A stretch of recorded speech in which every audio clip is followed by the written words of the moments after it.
अस्सलाम वालेकुम दोस्तों, गंदम मार्केट ਦੇ ਹਵਾਲੇ ਨਾਲ ਤੁਹਾਡੇ ਨਾਲ ਖਬਰ ਲੈ ਕੇ ਹਾਜ਼ਰ ਹੋਏ ਹਾਂ। ਕਾਫੀ ਦੇਰ ਤੋਂ ਬਾਅਦ ਅਪਡੇਟ ਦੇ ਰਹੇ ਹਾਂ।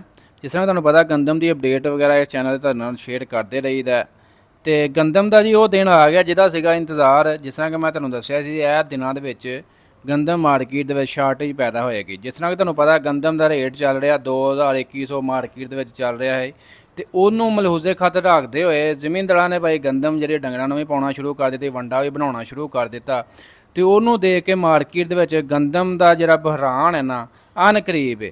ਗੰਦਮ ਜਿਹੜੇ ਜ਼ਿਮੀਂਦਾਰਾਂ ਕੋ ਮੇਰਾ ਤਾਂ ਖਿਆਲ ਨਹੀਂ ਜਿਹਦੇ ਕੋਲ ਹੁਣ ਬਚੀ ਹੋਏਗੀ, ਬਾਕੀ ਗੰਦਮ ਸਟਾਕੀਆਂ ਕੋ ਪਹੁੰਚ ਗਈ ਹੈ। ਜ਼ਿਮੀਂਦਾਰਾਂ ਦੇ ਵਿਚਾਰਿਆਂ ਸੇਲ ਕਰ ਲਈ ਹੈ ਥੱਕ ਹਾਰ ਕੇ। ਕਾਫੀ ਜ਼ਿਮੀਂਦਾਰਾਂ ਨੇ ਸਟਾਕ ਕਰੀ ਰੱਖੀ ਹੈ ਤਕਰੀਬਨ 4-4 5-5 ਮਹੀਨੇ। ਤੇ ਉਹੀ ਦੋਸਤੋ ਆਉਣ ਵਾਲੇ 1 ਤੋਂ 1.5 ਮਹੀਨੇ ਦੇ ਅੰਦਰ ਅੰਦਰ ਜਿਹੜੀ ਹੈ ਗੰਦਮ ਮਾਰਕੀਟ 3000-3500 ਰੁਪਏ ਤੱਕ ਮਾਰਕੀਟ ਦੇ ਵਿੱਚ ਸੇਲ ਹੋਏਗੀ। ਫਿਲਹਾਲ ਗੰਦਮ ਫਿਰ ਵੀ ਤੇਜ਼ ਚੱਲ ਰਹੀ ਹੈ, ਤਕਰੀਬਨ 2600 2700 2800 ਰੁਪਏ ਤੱਕ ਗੰਦਮ ਮਾਰਕੀਟ ਦੇ ਵਿੱਚ ਸੇਲ ਹੋ ਰਹੀ ਹੈ ਫਿਲਹਾਲ ਇਹ ਦਿਨਾਂ ਦੇ ਵਿੱਚ। ਆਉਣ ਵਾਲੇ ਦਿਨਾਂ ਦੇ ਵਿੱਚ 3500 ਪਲੱਸ ਗੰਦਮ ਮਾਰਕੀਟ ਦੇ ਵਿੱਚ ਸੇਲ ਹੋਏਗੀ, ਬਲਕਿ ਸਮਝ ਲਓ ਕਿ ਮਾਰਕੀਟੋਂ ਬਿਲਕੁਲ ਗਾਇਬ ਹੋ ਜਾਏਗੀ।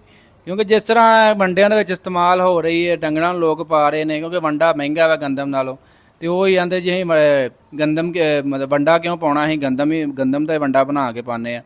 ਤੇ ਇਸੇ ਸੂਰਤ ਨਾਲ ਯਾਨੀ ਕਿ ਗੰਦਮ ਜਿਹੜੀ ਹੈ ਮਾਰਕੀਟ ਦੇ ਵਿੱਚ ਬਿਲਕੁਲ ਜਿਹੜੀ ਹੈ ਗਾਇਬ ਹੋ ਜਾਣੀ ਹੈ। ਕਿਉਂਕਿ ਹਕੂਮਤ ਦੇ ਕੋਲ ਵੀ ਕੋਈ ਇਹਨਾਂ ਨੇ ਗੰਦਮ ਦੀ ਖਿਰਦਾਰੀ ਨਹੀਂ ਕੀਤੀ, ਨਾ ਹੀ ਘੁੰਮਣ ਨੂੰ ਪਤਾ ਗੰਦਮ ਸਾਡੇ ਕੋਲ ਕਿੰਨੀ ਰਹਿ ਗਈ ਹੈ ਕਿੰਨੀ ਨਹੀਂ ਰਹਿ ਗਈ ਹੈ। ਜ਼ਿਮੀਂਦਾਰਾਂ ਦੇ ਕੋਲ ਹੀ ਹੈ, ਉਹਨਾਂ ਨੇ ਥੋੜ੍ਹੀ ਬਹੁਤੀ ਚਲੋ ਆਪਣੀ ਜ਼ਰੂਰਤ ਦੇ ਮੁਤਾਬਕ ਸੇਲ ਕੀਤੀ, ਬਾਕੀ ਜੀ ਉਹਨਾਂ ਨੇ ਆਪਣੇ ਡੰਗਰਾਂ ਨੂੰ ਪਾ ਰਹੇ ਨੇ ਵੰਡਾ ਬਣਾ ਕੇ ਨਾ ਤੇ ਆਪਣਾ ਸਰਕਟ ਚਲਾ ਰਹੇ ਨੇ। ਤੇ ਆਉਣ ਵਾਲੇ ਦਿਨਾਂ ਦੇ ਵਿੱਚ ਗੰਦਮ ਮਾਰਕੀਟ ਬਿਲਕੁਲ ਜੀ ਫੁੱਲ ਤੇਜ਼ ਹੋਏਗੀ, ਆਊਟ ਆਫ ਕੰਟਰੋਲ ਹੋ ਜਾਏਗੀ। ਇਹ ਤੁਹਾਡੇ ਨਾਲ ਅਪਡੇਟ ਹੀ ਤੁਹਾਡੇ ਨਾਲ ਸ਼ੇਅਰ ਕਰਨੀ ਹੈ। ਇਨਸ਼ਾਅੱਲਾ ਮਿਲਾਂਗੇ ਨੈਕਸਟ ਵੀਡੀਓ 'ਚ ਜੀ।